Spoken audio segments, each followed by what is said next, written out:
Nebuchadnezzar the king, to all the peoples, nations, and men of every tongue that inhabit all the earth, may your peace abound.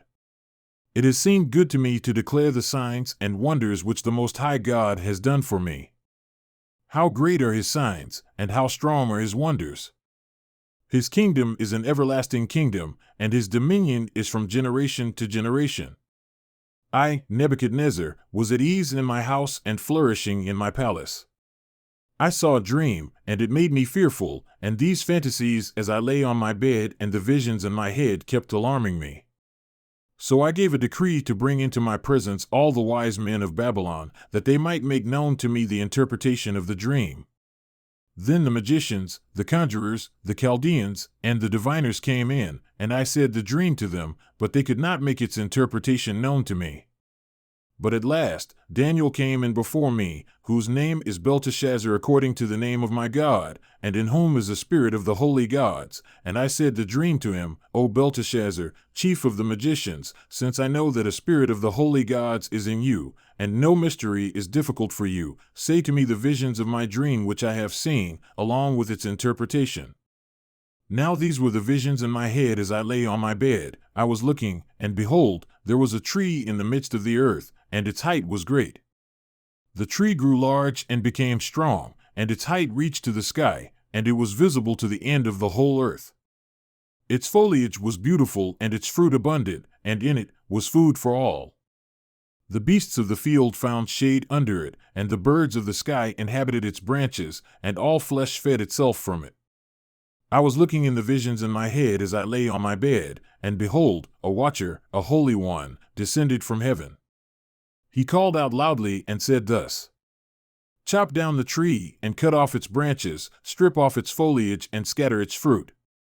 Let the beasts flee from under it and the birds from its branches. Yet leave the stump with its roots in the earth, but with a band of iron and bronze around it in the new grass of the field. And let him be drenched with the dew of heaven, and let him share with the beasts in the grass of the earth. Let his heart be changed from that of a man, and let the heart of a beast be given to him, and let 7 periods of time pass over him. This edict is by the resolution of the watchers, and the decision is a command of the holy ones, in order that the living may know that the Most High is the powerful ruler over the kingdom of mankind, and gives it to whom he wishes, and sets up over it the lowliest of men. This is the dream which I, King Nebuchadnezzar, have seen. Now you, Belteshazzar, say to me its interpretation, inasmuch as none of the wise men of my kingdom is able to make known to me the interpretation, but you are able, for a spirit of the holy gods is in you.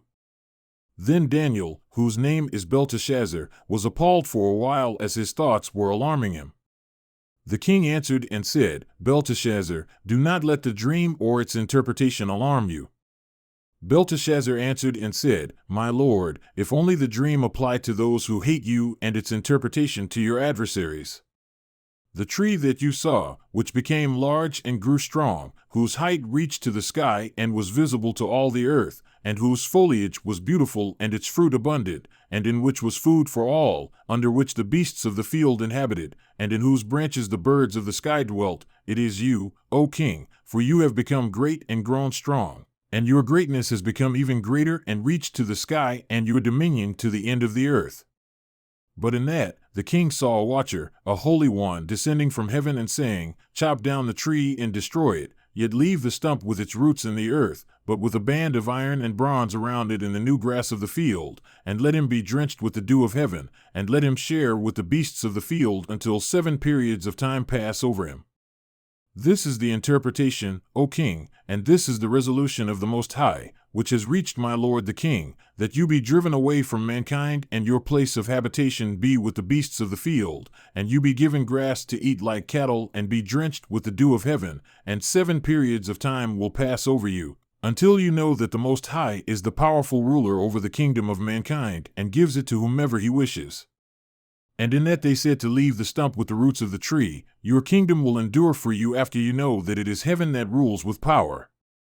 Therefore, O king, may my advice seem good to you, break away now from your sins by doing righteousness, and from your iniquities by showing mercy to the poor, in case there may be a prolonging of your prosperity.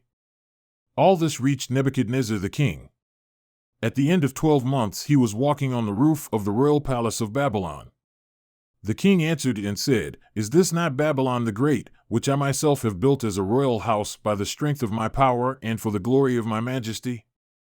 While the word was in the king's mouth, a voice came from heaven, saying, King Nebuchadnezzar, to you it is said, The kingdom has been removed from you, and you will be driven away from mankind, and your place of habitation will be with the beasts of the field. You will be given grass to eat like cattle, and 7 periods of time will pass over you until you know that the Most High is the powerful ruler over the kingdom of mankind and gives it to whomever he wishes. Immediately the word concerning Nebuchadnezzar was accomplished, and he was driven away from mankind and began eating grass like cattle, and his body was drenched with the dew of heaven until his hair had grown like eagle's feathers and his nails like birds' claws. But at the end of those days, I, Nebuchadnezzar, lifted up my eyes toward heaven, and my knowledge returned to me, and I blessed the Most High and praised and honored him who lives forever. For his dominion is an everlasting dominion, and his kingdom endures from generation to generation. And all the inhabitants of the earth are counted as nothing, but he does according to his will, in the host of heaven and among the inhabitants of earth. And no one can strike against his hand or say to him, What have you done? At that time my knowledge returned to me, and my majesty and splendor were returned to me for the glory of my kingdom, and my high officials and my nobles began seeking me out, so I was re-established in my kingdom, and extraordinary greatness was added to me. Now I, Nebuchadnezzar, praise, exalt, and honor the King of heaven, for all his works are true and his ways just, and he is able to humble those who walk in pride.